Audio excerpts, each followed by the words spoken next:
Salam sejahtera semuanya kepada para penonton tanya jawab yang berbahagia.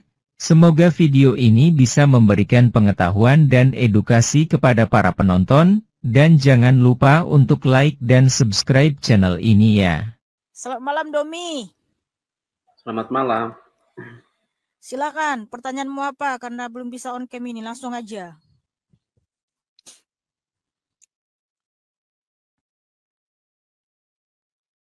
Halo. Iya, selamat malam. Ya, silakan. Pertanyaanmu Selamat malam. apa? Oke. Tadi sebenarnya saya mau bertanya, bisakah kakak menjelaskan menurut kakak bahwa Yesus itu Tuhan apa bukan? Dan sesuai pengalaman pribadi kakak mengikut Tuhan Yesus. Terima kasih, Kak.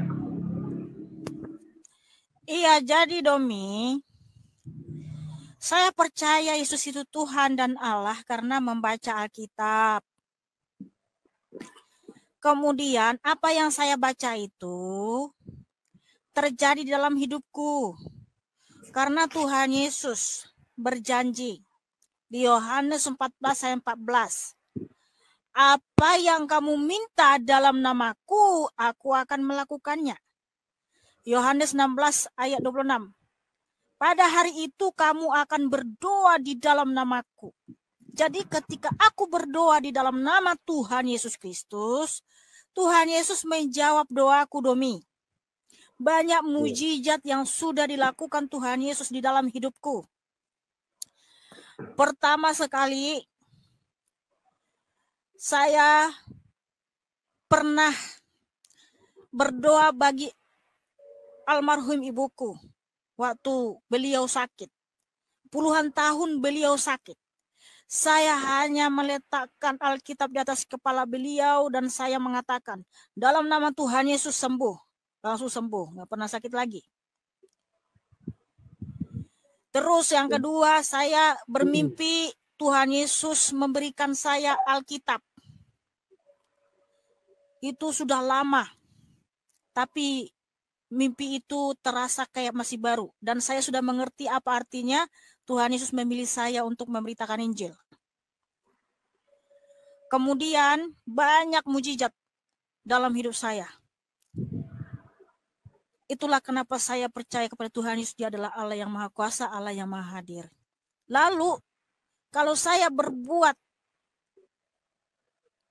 atau melakukan perbuatan yang tidak menyenangkan atau melanggar, sedikit saja Tuhan Yesus langsung menegur saya dengan caranya sendiri. Itu bukti Tuhan Yesus itu ada. Makanya kalian teman-teman, kalau kalian masih berbuat yang aneh-aneh, tapi tidak ada teguran, kamu bisa bertanya, sebenarnya kamu anak Tuhan Yesus apa bukan? Sebab Tuhan Yesus menyatakan di Wahyu 3:19, barang siapa aku kasih, ia ku tegur dan ku hajar. Oleh karena itu, relakanlah hatimu dan bertobatlah. Makanya kalau saya berbuat yang aneh-aneh, Tuhan Yesus langsung tegur saya. Makanya kita tidak boleh lagi berbuat dosa, mengulangi dosa yang sama yang kita lakukan di masa lampau. Maka bertobatlah dengan sungguh-sungguh. Itulah bukti Tuhan itu Maha Kuasa, saudaraku Domi. Ya, terima kasih. Amin, amin. Terima kasih, ya. kakak. Tetap Salam. semangat. Tuhan Yesus memberkatimu dan Salam. mengasihimu.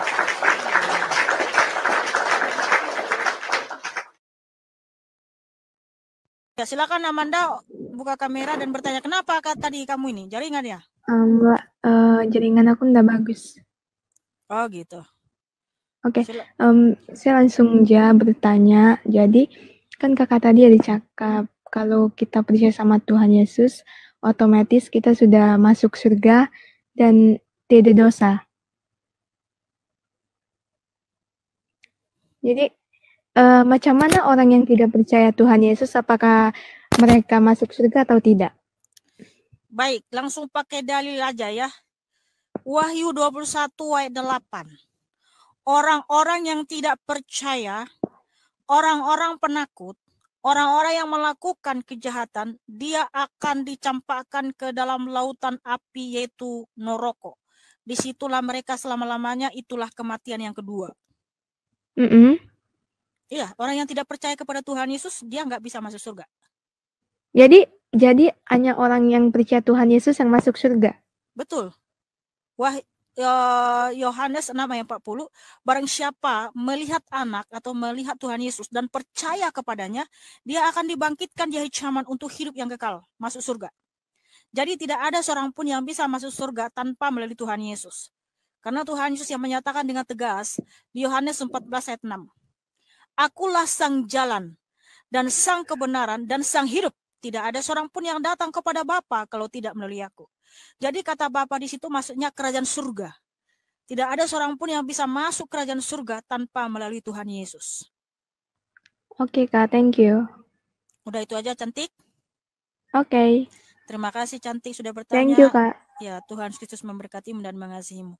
Tepuk tangan buat Amanda yang cantik dan manis.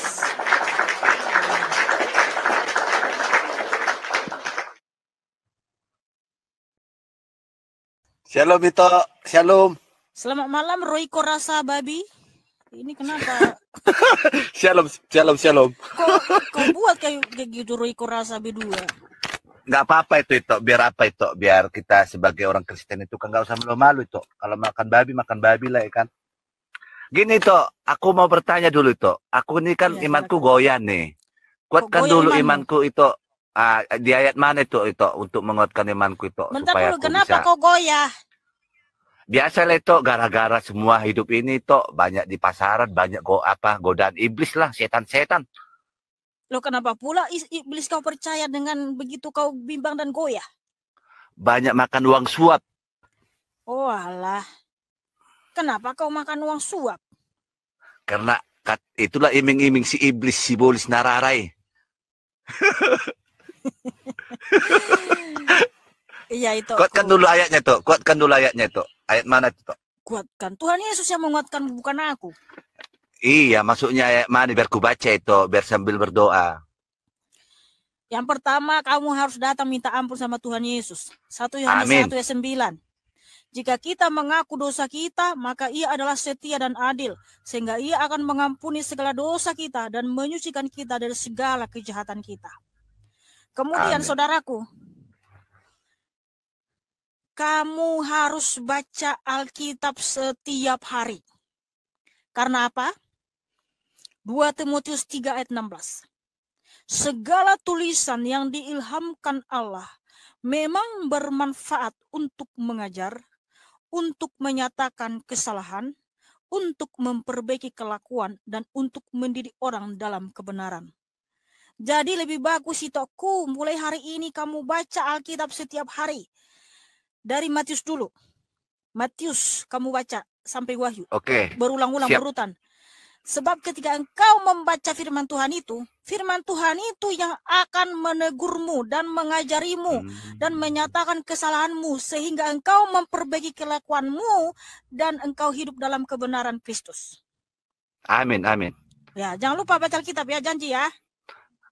Iya itu, makanya aku tadi maksa harus naik duluan itu. Kenapa ya kan?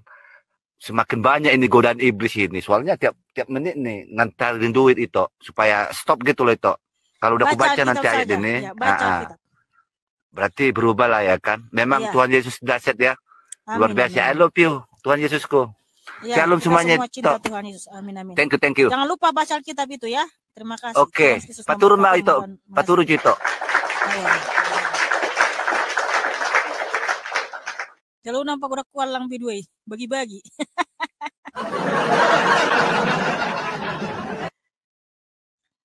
Selamat malam. Malam itu aku. Tolong buka kamera itu aku. Shalom. Ya, shalom. Terima kasih Nali, terima kasih ONG. Buka kamera. Olo itu aku. Baru apa itu? Mau bertanya dulu. Debat Raja. Debat Raja itu masuk bagaimana itu? Marga. Parna. Andong minta Marta Robo langsung mapat pertanyaan mi. Edang Marta Robo.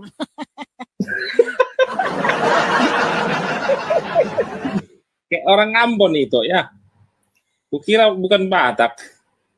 Tapi di Batara aja ya. Iya. Silakan. Ada pertanyaanku tuh. Kenapa dilarang orang Kristen menikah sampai 2 kali, sementara orang Muslim bisa lebih dari 2 kali? Ya makanya kau baca lah Alkitab itu. Kau baca Alkitab aja. Ya kan dijelaskan lah di ayat mana itu kan tuh.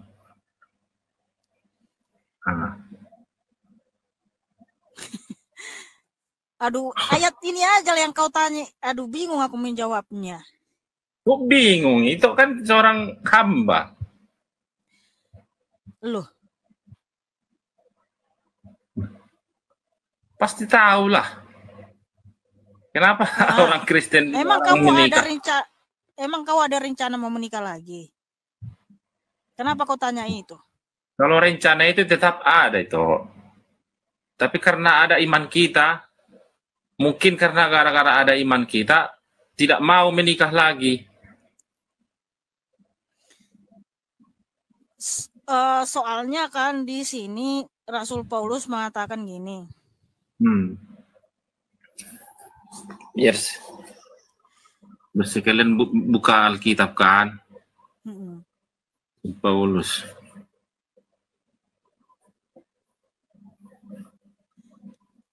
Di 1 Timotius 5 ayat 11 sampai 12, ya kan? Timotius 5.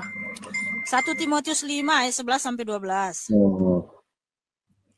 Coba kau bacakan dulu itu dengan suara keras dan 1 Timotius 5 ayat 11 sampai 12. Ayat 11 sampai 12. Iya.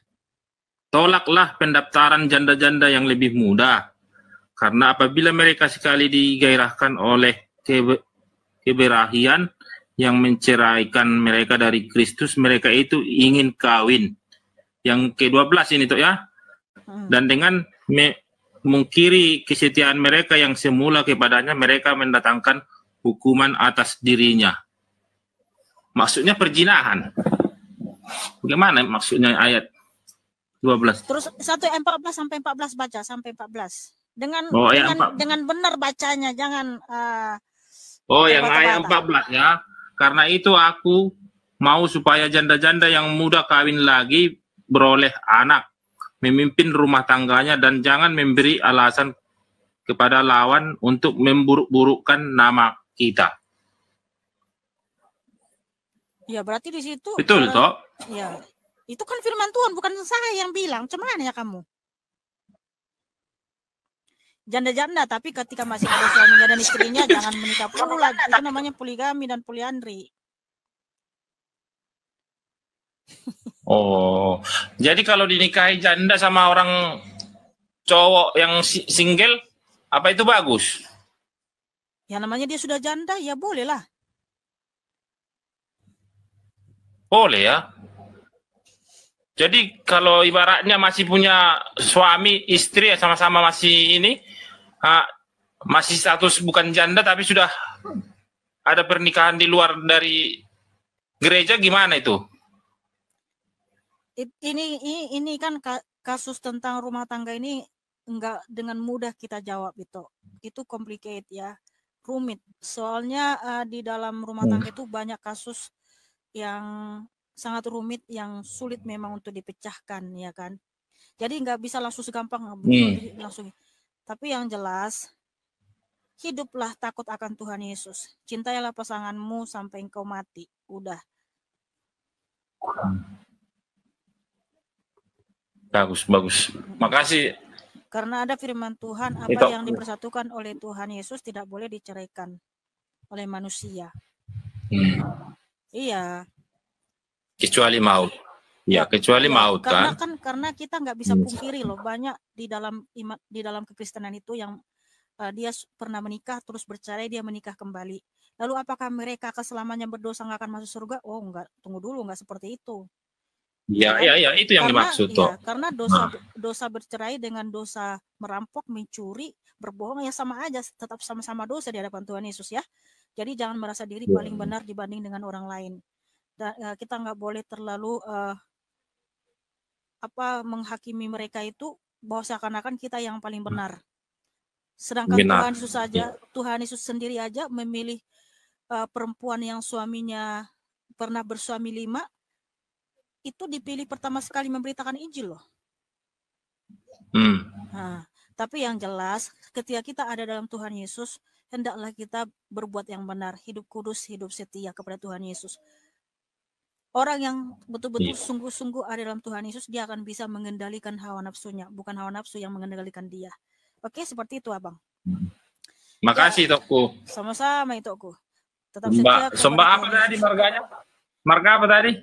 Sembah Bandung. Di Bata Raja, iya. Mau lihat itu Tokku? Iya, sama-sama itu. Salam. Iya, salam. Tuhan Yesus memberkatimu. Amin.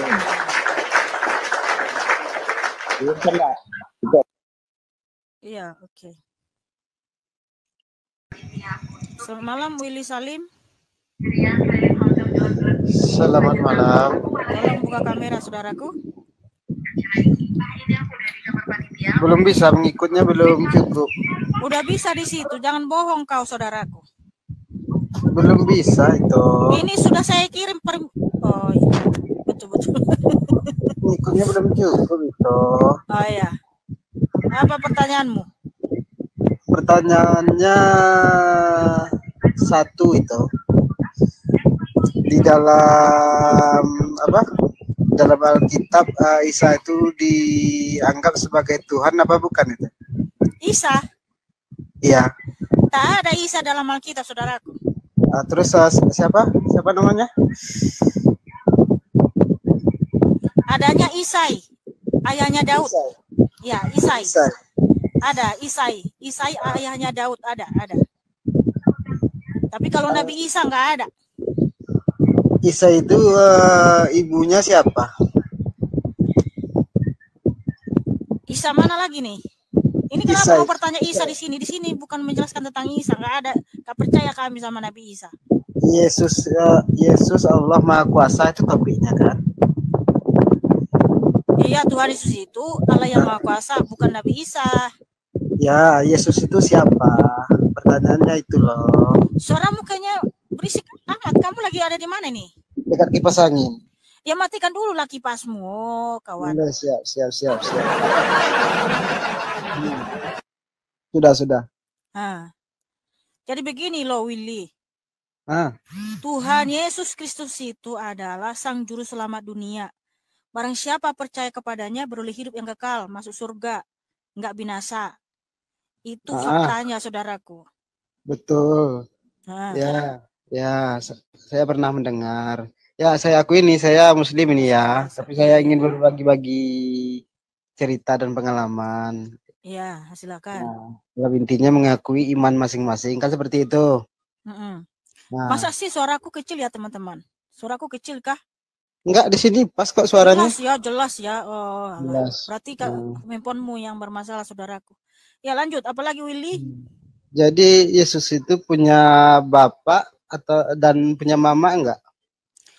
Alkitab menuliskan Tuhan Yesus Kristus adalah Tuhan Allah dan Bapa, yaitu di 2 Tesalonika 2:16. Kemudian di 1 Korintus, bentar dulu ya.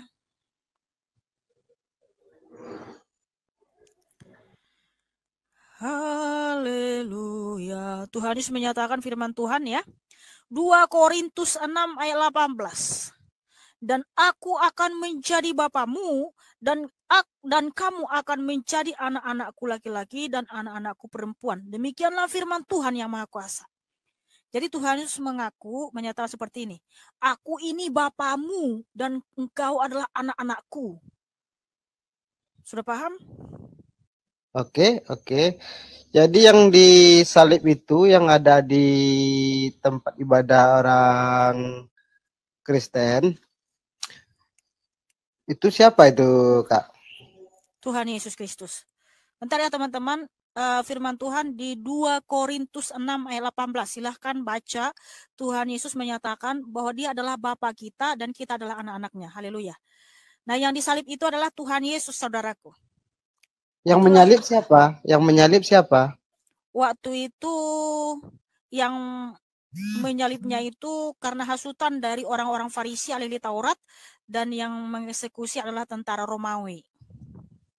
Oh, jadi Yesus itu berwujudkan manusia di waktu itu ya? Iya, karena dia datang dalam rupa manusia maka bisa disalib. Kalau dia datang dalam segala kebesarannya, wajahnya yang sesungguhnya, jangankan menyalibnya, melihat saja kita nggak akan mampu, hangus kita. Jangankan kita, bumi ini aja hancur, saudaraku, hancur. Oh, seperti itu. Ah. Berarti beliau tidak punya bapak dan tidak mempunyai mama berarti ya? Ya, karena dia adalah Allah itu sendiri, saudaraku, pencipta langit dan bumi. Pencipta langit dan Ya. bumi. Iya, saudaraku. Terima Berarti kasih sudah bertanya.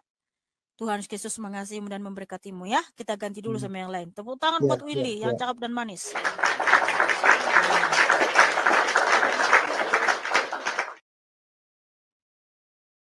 Malam Arif. Arif, selamat malam. Halo, malam. Ya, tolong buka kamera saudaraku. Nandira ini, asyadu kakak katanya. Halo, selamat malam. Ya, malam saudaraku. Gimana kabarnya, Mbak Misana? Puji Tuhan, kabar baik. Oke, saya mau bertanya. Monggo. Kalau untuk hari Natal itu memang di tanggal 25 Desember ya, atau gimana? Iya, sudah ditetapkan memang Natal itu tanggal 25 Desember. Tetapi mulai dari tanggal 1 Desember kita sudah merayakan Natal sampai Januari. Kenapa berbeda itu? Bukan berbeda, karena memang Tuhan Yesus pernah datang ke dunia di 0 Masehi dalam rupa manusia. Itulah kenapa kita merayakan Natal. Jadi Natal itu merayakan bersukacita karena Sang Juru Selamat pernah datang ke dunia menyatakan diri dalam rupa manusia untuk menyelamatkan kita. Enggak, kan emang tanggal 25 ketetapannya. Kenapa berbeda Januari? Bukan, kita sudah merayakan Natal mulai tanggal 1 Desember. Ada yang mulai November lagi, ada yang mulai November dia sudah merayakan Natal. Sampai bulan Januari. Karena apa? Karena memang Tuhan Yesus itu pernah datang ke dunia, saudaraku, menyatakan diri. Untuk memberikan kita keselamatan kekal. Terus kalau untuk yang Sinterklas itu memang ada juga? Nggak ada Sinterklas. Itu makanya, sejarahnya ya. Apa kalau memang nggak ada tapi kok ada? Ya, namanya juga manusia kan mencampur adukkan ajaran Tuhan Yesus dengan ajaran dunia. Makanya kalau saya pribadi nggak percaya sama Sinterklas. Itu adalah salah satu cara ya untuk menggeser nama Tuhan Yesus. Memang banyak juga di dalam ajaran Kristen ini atau perbuatan orang Kristen ini yang dimana untuk menggeser nama Tuhan Yesus.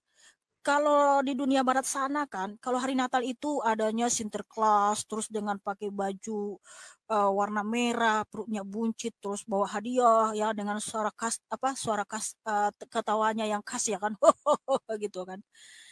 Nah, sehingga ketika Natal tiba, yang terkenal itu menjadi Sinterklas, bukan lagi Tuhan Yesus. Makanya itu adalah salah satu cara Lucifer untuk menggeser nama Tuhan Yesus. Sebab di Natal itu harusnya nama Tuhan Yesus yang berkibar. Nama Tuhan Yesus yang selalu dimasyurkan. Tetapi ada Sinterklas lah yang baik hati, yang memberikan hadiah. Itulah salah satu cara ya Lucifer untuk menggeser nama Tuhan Yesus, saudaraku. Makanya saya pribadi nggak percaya sama Sinterklas itu. Kalau ya, Natal ya saya bersuka cita, saya bersyukur karena Tuhan Yesus yang adalah Sang Firman Elohim itu sendiri datang ke dunia untuk menyelamatkan saya. Terus Sinterklas itu awal mulanya dari negara mana? Dari negara barat sana. Jadi itu ajaran dunia yang diadopsi kepada ajaran Kristen. Kalau memang nggak ada di yang jelas sudah gini aja, saya sudah beritahukan itu nggak ada dalam ajaran Alkitab. Saya sudah beritahukan itu ajaran dunia yang diadopsi untuk menggeser nama Tuhan Yesus. Berarti memang nggak ada kan kalau dari dulu sampai sekarang itu, tapi kenapa identik dengan Sinterklas itu gitu, bahkan suka ada dongengnya atau cerita kartunnya. Tadi kan saya sudah bilang itulah salah satu cara Lucifer untuk menggeser nama Tuhan Yesus. Sekarang tergantung kita Kristen mau nggak mempercayai itu atau tidak. Tergantung kembali lagi kepada pribadi masing-masing gitu. Oke, saya paham. Kemudian kalau untuk kenaikan Isa Al-Masih itu bagaimana ya? Kenaikan Isa Al-Masih? Ya, saya tidak percaya kepada Isa. Saya percayanya kepada Yeshua HaMashiach atau Yesus Kristus, Sang Juru Selamat dunia. Ya, itu maksudnya. Kan suka ada tuh di kalender kan. Itu betul seperti itu. Kan udah diganti, saudaraku. Pemerintah kan sudah mengganti hari libur nasional kematian Isa Al-Masih atau kenaikan Isa Al-Masih udah diganti Yesus Kristus kan? Karena memang Tuhan Yesus Kristus bukan Nabi Isa Al-Masih. Gitu. Iya. Oke deh. Kemudian saya mau bertanya satu hal lagi. Ya, silakan. Kalau untuk sejarah di Kristen itu dari zaman dulu yang disalib itu siapa? Ya, Alkitab menuliskan di mana para saksi mata menulis bahwa yang disalib itu adalah Tuhan Yesus Kristus. Bahkan kalau kita tutup pun Alkitab, para sejarawan telah menulis bahwa yang namanya Yesus yang disembah oleh orang Kristen, dia benar-benar disalib pada zaman Pontius Pilatus tahun 33 Masehi. Jadi para sejarawan ini bukan hanya 1-2 orang, tapi banyak. Saya sebutkan ya, salah satunya Flavius, Josephus Flavius, Tacitus, Plinius yang muda, literatur Rabbinis Yahudi. Nah, mereka ini menuliskan yang namanya Yesus, Mesiasnya orang Kristen, disalib pada tahun 33 Masehi. Dan para ilmuwan pun telah meneliti bahwa memang peristiwa itu pernah terjadi. Sebab pada waktu Tuhan Yesus disalib, ada gempa bumi yang terjadi dekat Yerusalem. Itu sudah diteliti. Memang pada tahun 33 Masehi ada gempa bumi. Sebab yang disalib itu bukan sembarang kayak kita manusia ini. Yang disalib itu adalah Tuhan. Makanya ada gempa bumi, matahari tidak bersinar selama 3 jam, lalu bait suci terbelah 2, kemudian waktu Tuhan bangkit ada yang bangkit juga. Jadi peristiwa yang sangat menggemparkan, saudaraku. Makanya para sejarawan menulisnya. Itu fakta sejarah yang tidak bisa dibantah. Dan saksi mata para rasul itu menyatakan ya dengan tegas di 1 Yohanes 1, apa yang telah ada sejak semula, yang telah kami dengar, yang telah kami lihat dengan mata kami, yang telah kami saksikan, yang telah kami raba dengan tangan kami tentang Sang Firman hidup, itulah yang kami tuliskan kepada kamu. Jadi para rasul ini menulis apa yang mereka lihat dengan mata kepala sendiri. Apa yang mereka dengar dari Tuhan Yesus. Makanya Alkitab itu adalah fakta sejarah yang tak bisa dibantah. Kenapa ada sejarah di dunia ini? Ini karena Alkitab. Historis dalam bahasa Inggris kan, history. His itu ya, dia, sejarah tentang dia, cerita tentang dia yang maha kuasa itu. Makanya Alkitab ini adalah fakta sejarah, saudaraku. Dan banyak orang meneliti ya arkeologi hanya gara-gara Alkitab. Dan apa yang diteliti memang benar-benar ada. Contoh sejarahnya Firaun dengan Nabi Musa yang kemana waktu itu Firaun dengan kereta-keretanya beserta dengan tentara-tentaranya yang tenggelam di laut Teberau. Itu sudah diteliti, memang betul ada. Makanya Alkitab ini luar biasa, saudaraku. Dan penyaliban Tuhan Yesus itu bukan hanya Alkitab yang menulisnya, tapi para sejarawan. Wow, haleluya, haleluya. Terus Alkitab itu memang ada, itu dia dari awalnya dari mana yang menuliskan Alkitab itu? Itu tadi para rasul dan para nabi, saudaraku. sejak sebelum Yesus turun atau sudah turun? Ya, jadi penulisan Alkitab itu bertahap. Dari sejak tahun 1500 sebelum Masehi. Dimulai dari Nabi Musa. Karena Tuhan yang mengilhamkan kepada Nabi Musa, kepada para nabi untuk menuliskan wahyu Tuhan Yesus dan juga apa yang sudah mereka dengar dan mereka saksikan. Kejadian sampai wahyu itu ditulis mulai dari 1500 tahun sebelum Masehi sampai ke 90 Masehi. Nah, walaupun para nabi dan para rasul ini menuliskan dalam waktu yang berbeda, dengan rentang waktu yang berbeda, tetapi semua para nabi dan para rasul ini menuliskan hanya satu tokoh saja, yaitu Tuhan Yesus Kristus yang adalah Yod-Heh-Vav-He Elohim sendiri dan karyanya di atas kayu salib. Itulah poin utama yang ada di dalam Alkitab, saudaraku.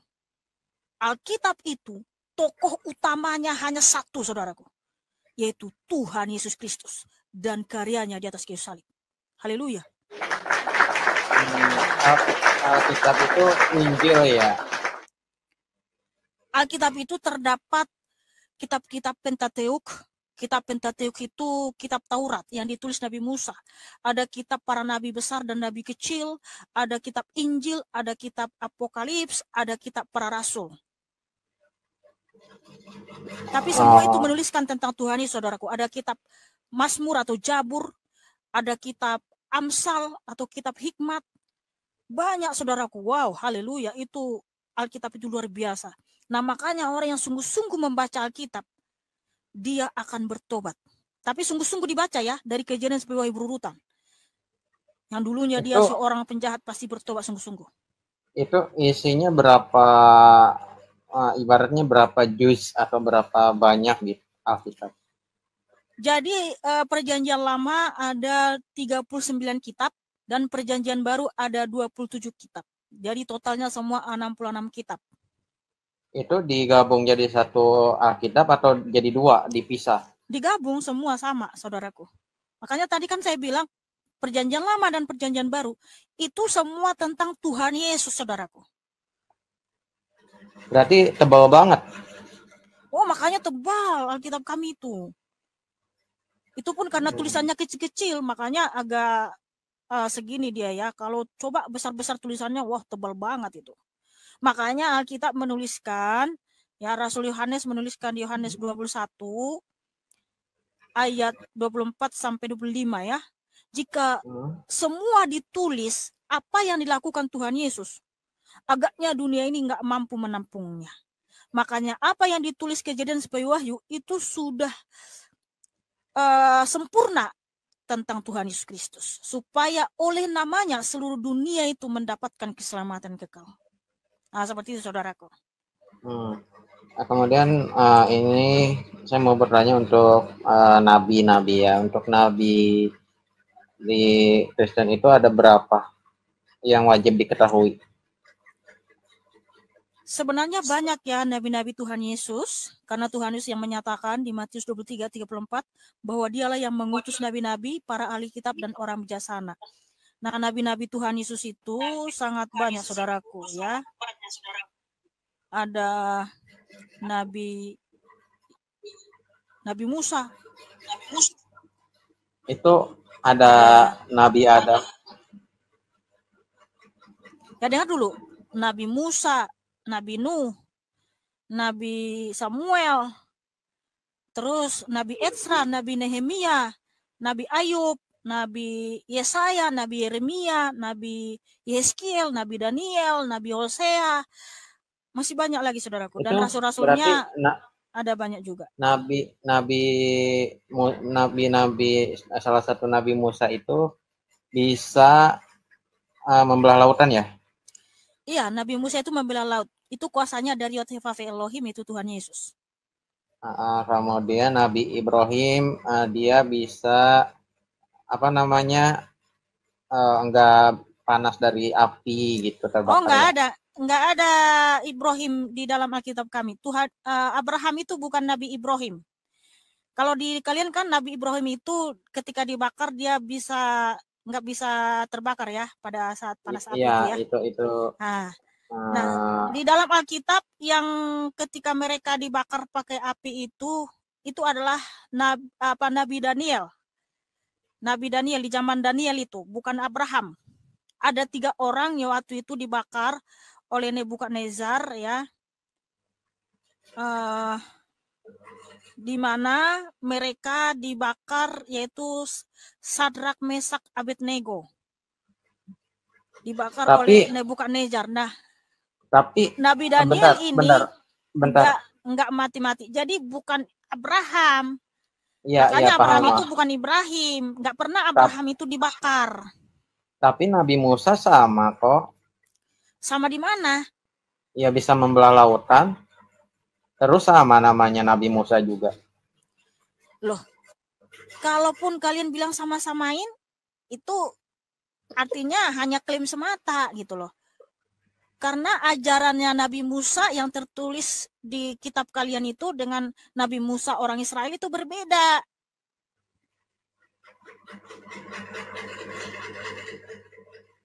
Berbeda, saudaraku. Coba aja kamu kaji. Terus kan Nabi Adam juga ada. Adam itu bukan nabi.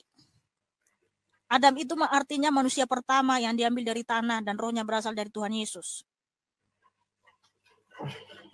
Nabi Adam. Ya, kita kan seperti itu. Oke. Iya, oke. Nah, terima kasih ya. Ya, terima kasih saudaraku. Tuhan Yesus memberkatimu dan selamat malam. Malam. Tepuk tangan buat Arif yang cakep dan manis.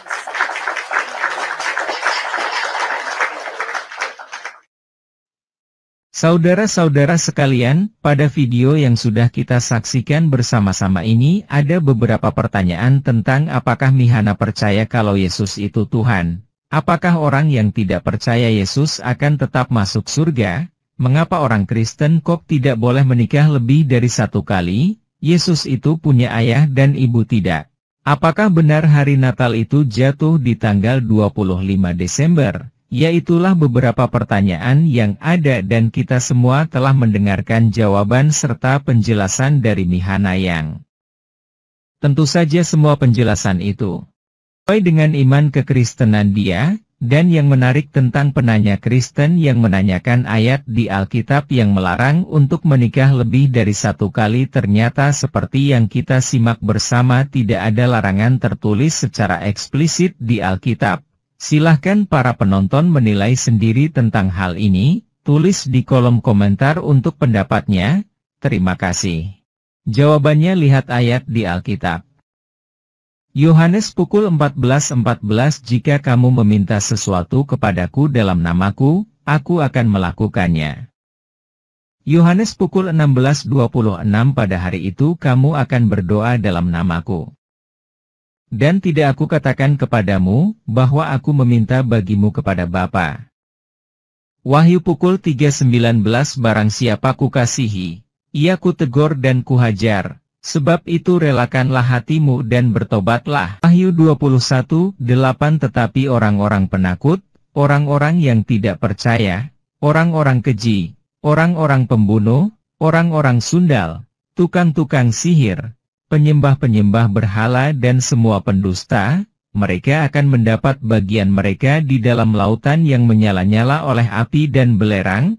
Inilah kematian yang kedua. Yohanes pukul 6:40 Sebab inilah kehendak Bapa-Ku, yaitu supaya setiap orang yang melihat anak dan yang percaya kepadanya beroleh hidup yang kekal, dan supaya aku membangkitkannya pada akhir zaman. Yohanes 14:6 Kata Yesus kepadanya, Akulah jalan dan kebenaran dan hidup. Tidak ada seorang pun yang datang kepada Bapa, kalau tidak melalui aku. 1 Timotius 5, lihat perikopnya di ayat 11-14. 2 Tesalonika pukul 2:16 Dan ia, Tuhan kita Yesus Kristus, dan Allah, Bapa kita, yang dalam kasih karunia-Nya telah mengasihi kita dan yang telah menganugerahkan penghiburan abadi dan pengharapan baik kepada kita. 2 Korintus pukul 6:18 Dan aku akan menjadi bapamu, dan kamu akan menjadi anak-anakku laki-laki dan anak-anakku perempuan demikianlah firman Tuhan, yang Maha Kuasa.